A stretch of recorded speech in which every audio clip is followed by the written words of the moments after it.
Well, welcome everyone to our online program on addiction and recovery from the Sunshine Coast Health Center up here in Powell River, BC.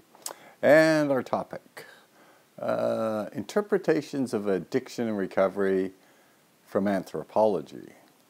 So a new way of looking at addiction and recovery. In 2009, McGill University hosted a big addiction conference.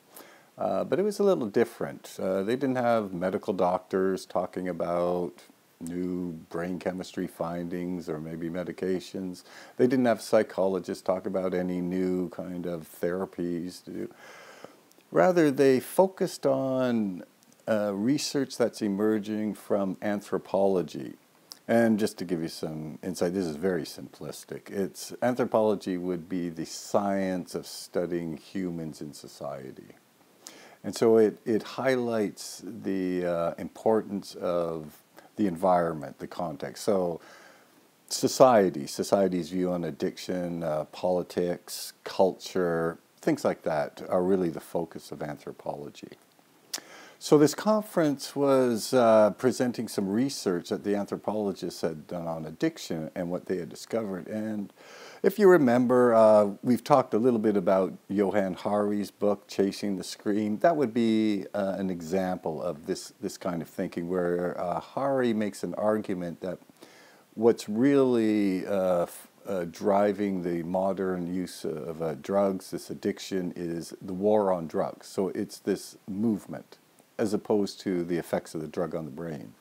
If you remember, we've talked about Bruce Alexander's work in Rat Park. Alexander showed that the reason that rats would repeatedly do drugs is if they were in an unnatural environment, but stick them in Rat Park where they had all their needs met and they had no interest in being intoxicated. Or Malcolm Gladwell, the writer, he is a great proponent of this way of thinking. And he makes an argument that really addiction as we know it is something that society has created.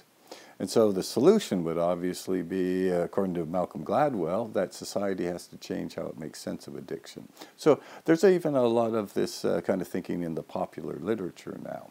So we thought we'd spend some time in this program and talk about a few of the research findings of these anthropologists on what addiction is and recovery is. So the first one, Nancy Campbell. Her research discovered the public confusion that seems to be revolving around the addiction field. And she gives the example of Anna Rose Childress, who's a very famous addiction researcher and interested primarily on cravings and how the brain, the chemistry in the brain creates cravings.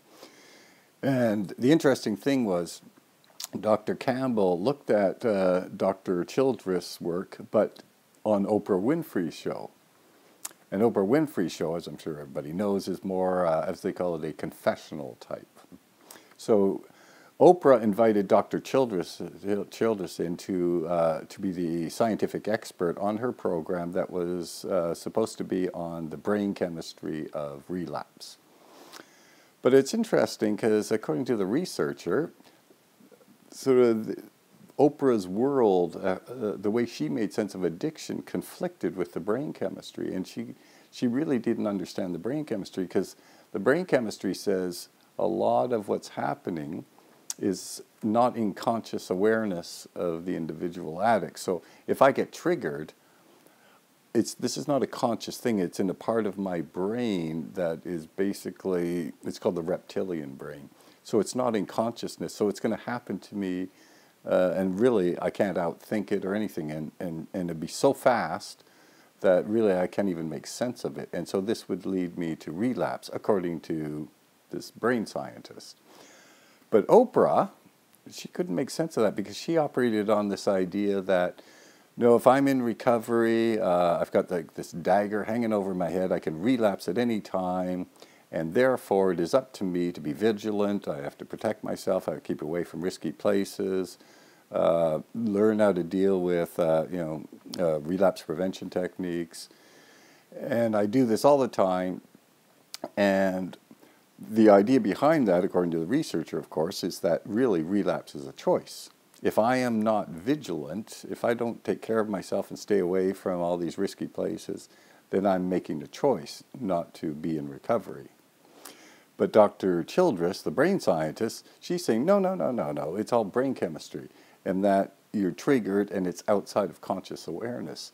So we have these two really conflicting ideas going on. And in the Oprah Winfrey show, apparently even Oprah didn't really understand the brain chemistry because she operated on this idea of what addiction was and what recovery was, which was personal choice, versus a scientist who said it was outside. So it was a kind of an interesting little take on it from Dr. Campbell, who was one of the presenters at McGill University. Anyway, we'll be back next time with another of the presenters at the McGill conference.